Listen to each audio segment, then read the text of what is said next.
Hey guys, Coach Gaglione here. Today we're talking about just if you're experiencing some neck discomfort, some things you can kind of do to help alleviate that, and just maybe some things mechanically maybe you're doing wrong, or just maybe just doing something that's not appropriate for your body, how you can kind of help alleviate some of the tightness and discomfort you may experience. So I played football, I wrestled, I definitely used my head a lot. Definitely had my fair share of kind of neck injuries, and I definitely had some undiagnosed concussions and things like that. So necks can be very problematic. I would say, especially with the neck, more so than any other body part. If you're really experiencing some symptoms and some issues, some pain, this is one of those things you definitely don't want to mess around with. You definitely want to kind of refer out. But that being said, I want to give you guys some things that have helped me personally. This is just anecdote from myself. That's helped give me some relief in the past, and to some of our team members as well. Again, if you're really experiencing a lot of kind of pain, I'm not a doctor. I would definitely check out clinicalathlete.com and find a provider in the area, but these are some things that you can kind of look at. As with any area, you want to kind of look up and downstream, but before you even do that, look at your technique. The one thing I will say about the neck, besides maybe like the squat, depending on where you put the bar, the cervical spine is not really going to be typically loaded unless you're doing like a high bar squat and you just put the bar too high. So there are a lot of athletes that kind of get away with a variety of neck positions, but one thing that I will say is, in general, you want to treat your cervical spine just like the rest of your spine, and ideally you want to try to have a neutral position as possible. So a couple of things I learned in wrestling is kind of where the head goes, the body goes. So there's a lot of cues out there that might say like you should look down, you should look up, just to kind of set your position. So the idea with like looking up, for example, is that if you look up, your chest is going to be up. Which could potentially be a good thing, and that might be a good cue for some people. But especially for some people that really are hyper flexible, hyper mobile, this is very common with a lot of newer women, maybe women that were like formerly dancers or gymnasts and things like that. So if I instruct a really flexible woman to look up, they might really crane their neck. You're going to see like their neck really overextended, and that can lead to the back being overextended as well. Consequently, if I kind of instruct someone to kind of look down at the horizon, some people can overdo that cue as well, and then that forward head posture, that looking down, could cause some flexion in the spine as well. So you want to kind of watch out for those things. In general, you want to have a good position here for the head. You want a neutral head. I like to have like a neutral head with the eyes slightly up. That way I'm kind of driving upward, but you want to find a focal point that works for you. Even if you look at, I try to look up, and if you look at a lot of my videos when I'm squatting, it looks like I'm looking down, but I'm really just trying to have a good tight position in my head. Other things that are going to be tied into the neck is your shoulder position. So a lot of times, especially throughout the day, we're texting, we're internally rotated, we're driving, we're watching the computer, whatever the case may be. A lot of times we have this forward head posture, we have this shoulders kind of rolled forward. So it's really important that we have good shoulder blade position. The shoulders are kind of more depressed and retracted when we're lifting, so we don't want to be shrugging up. If we have a lot of overactivity in our upper trap, this could lead to some, again, kind of like what we talked about with the low back. If the low back is being used all the time, we're going to kind of get some discomfort there. If we're overusing our traps all the time, if we're trying to use our traps for stability versus our lower trap, or upper back, or rhomboids and things like that, for shoulder stability and scapular control, this could be problematic. So make sure when we're lifting, we're not kind of breathing into our neck, we're not activating our traps. That's going to be really important. Okay. So in general, when we're lifting, if I'm benching, for example, I want to depress and retract. So I'm here and here. So I'm not shrugging up. If I'm squatting, I don't want to be up here. I don't want my elbows flaring back. I want to think about bending the bar, pulling the bar down. If I'm deadlifting, I want to get my arms nice and long. I don't want to be shrugging at the top. And we talked about the forward head posture again, so I want to make sure that my chin is kind of packed. So depending on how pronounced these issues are, you can overdo these cues. I don't want to be over flexed or over packed, but just a nice neutral head position. Some things I think could be causing some of these issues if I don't have a lot of shoulder range of motions, like say for a back squat, for example, if I don't have a lot of external rotation, that could maybe have you make the lifter cause the bar to be a little bit higher onto the neck.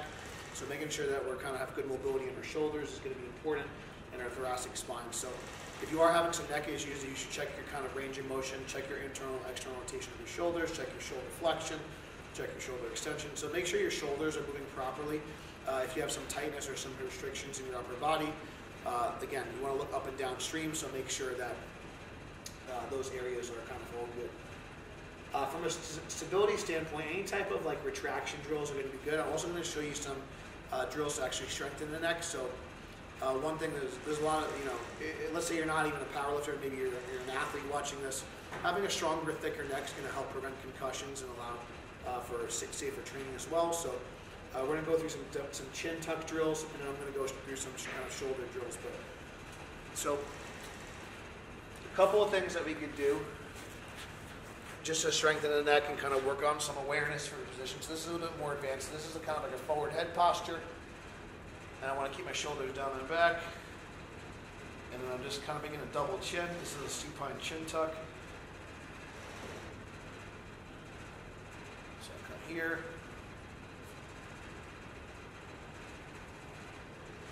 And I'm trying to do this with my shoulders down and back. And I can progress this to the quadruped chin tuck. I'm trying to put pressurize the back of my neck, make a double chin.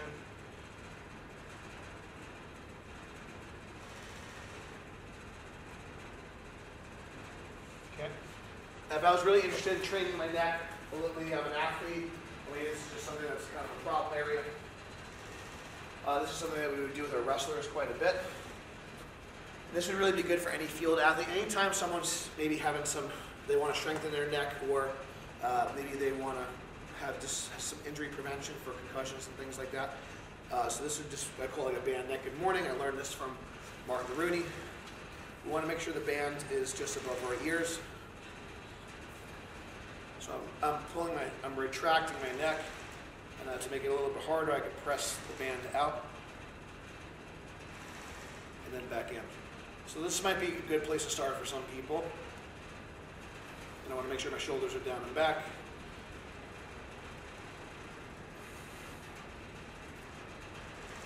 And I actually feel a little tension in the kind of, for those of you who have been following along my journey, I have a little bit of a shoulder injury on my left side. So I feel some tension there, so it's maybe something I need to start doing myself. So again, I'm retracting, compressing, and then pushing out. So the band's trying to pull me into that forward position. I need to retract back. Just retraction drills. You can do with any type of row. But we're going to work on protracting the shoulder blades and retracting the shoulder blades.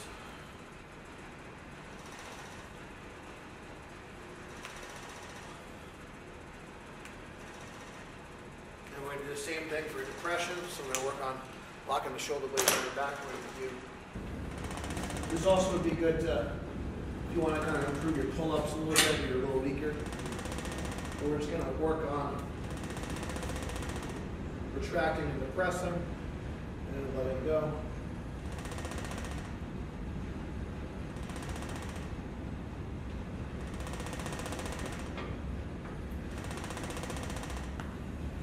So those are all good things to kind of build up that upper back so you can kind of keep a good neck and shoulder position. If you want to provide some relief, we're going to show you also a couple of soft tissue drills you can do. A lot of times, for people with neck discomfort, you're going to have a lot of upper trap tightness. So I'm going to show you like a cross ball drill you can do for that. This is one of my favorites. I'm putting pressure forward into my upper trap, and then I'm going to turn away.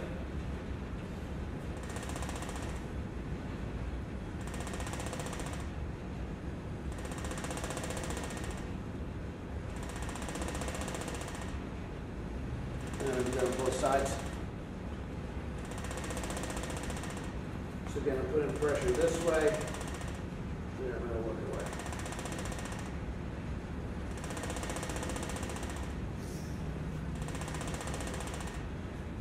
Some other areas that you can potentially work on with the lacrosse ball for really high up in the pec here as well. It can be tight.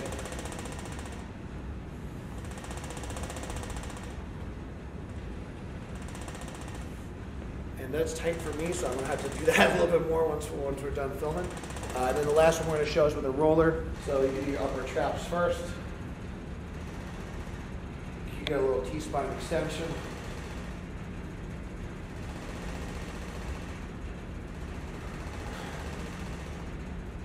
And now I can actually get a little bit on the neck. I'm gonna be gentle here, but I'm just gonna kind of do some chin tucks and some rotations on the actual tissue of the neck and trap itself.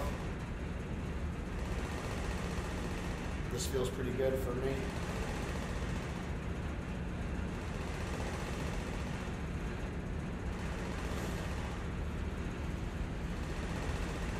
And anytime you do any of the soft tissue stuff, it should never really be more than a 7 out of 10 on discomfort. If it's more than that, it's too much pressure. So these are not quick fixes, but if you just want to get a little relief, that's just a good place to start.